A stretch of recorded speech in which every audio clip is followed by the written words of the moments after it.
Hello everyone, welcome to crypto geek Telugu. మనం ఏదైతే fed నుంచి వెయిట్ చేస్తున్నామో ఆ న్యూస్ వచ్చింది. సో ఆ న్యూస్ రాగానే ఒక్కసారిగా క్రిప్టో మార్కెట్ అనేది బుల్ అయింది. సో ఎంతలా రైజ్ పెరిగిందంటే 54-55K నుంచి ఒకేసారి 61-62-63K వరకు బిట్ కాయిన్ వచ్చింది. సో ఏం జరిగింది ఈ 2 to 3 డేస్లో అంటే, యాక్చువల్లీ ఒక పాజిటివ్ న్యూస్ ఉంది, ఒక నెగిటివ్ న్యూస్ ఉంది. సో పాజిటివ్ న్యూస్ వచ్చి జాక్సన్ హోల్ మీటింగ్లో ఫెడ్ చైర్మన్ అయిన జర్మన్ పౌల్ గారు చేసిన కామెంట్స్ అనేవి మార్కెట్కి రేట్ కట్స్ గురించి చాలా పాజిటివ్గా మాట్లాడినట్టు మనకి లాస్ట్ జాక్సన్ హోల్ మీటింగ్ చూస్తే తెలుస్తుంది. సో ఎప్పుడైతే ఈ సెప్టెంబర్లో మనం 50 బేసిస్ పాయింట్స్ రేట్ కట్ అనేది మనం ఎక్స్పెక్ట్ చేస్తున్నామో, సో ఆ 50 బేసిస్ పాయింట్స్ కట్ చేసేలాగా ఆయన మాట్లాడిన విధానం అనేది మార్కెట్ని చాలా పాజిటివ్గా తీసుకెళ్ళింది. ఒక 2 డేస్ ఈ మనకి నిన్న అంటే శుక్రవారం అలాగే శనివారం కూడా బాగా మార్కెట్లో హైప్ రావడం జరిగింది. బట్ యాక్చువల్లీ నిన్న నైట్ ఏం జరిగిందంటే, మనకి ఎవరైతే మనకి టాయిన్ కాయిన్ ఫౌండర్ ఉన్నాడు, అంటే ఈ టెలిగ్రామ్ ఫౌండర్ ఉన్నారో, సో పవెల్ గారు, ఆయన్ని అరెస్ట్ చేయడం జరిగింది ఫ్రాన్స్లో.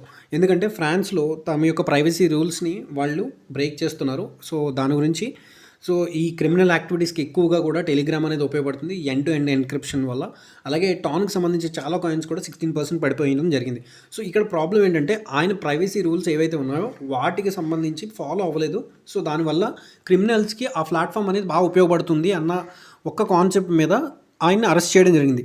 సో ఆయన అరెస్ట్ చేయడం అనేది టెంపరీగా నెగిటివ్ అయి ఉండొచ్చు. బట్ పవల్ గారు ఏవైతే స్టేట్మెంట్స్ చేశారో అవి మాత్రం చాలా అంటే చాలా పాజిటివ్ అనమాట.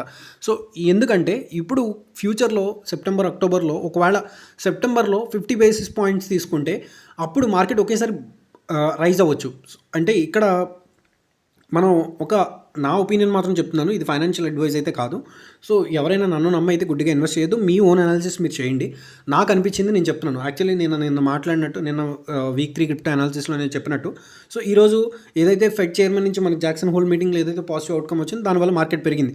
సో అలాగే ఒకవేళ 50 బేసిస్ పాయింట్స్ లేకపోయినా నా ఒపీనియన్ ప్రకారం ఒక 25 బేసిస్ పాయింట్స్ కట్ ఉన్నా, సో ఆ పాజిటివిటీ అనేది కంటిన్యూ అవుద్ది. ఎందుకంటే రేట్ కట్స్ అనేవి కమింగ్, అంటే ఒక 2 years 3 years నుంచి రేట్ కట్స్ లేకపోయినా bit coin all the way long 18K నుంచి ఈరోజు 52-53K వరకు వచ్చింది.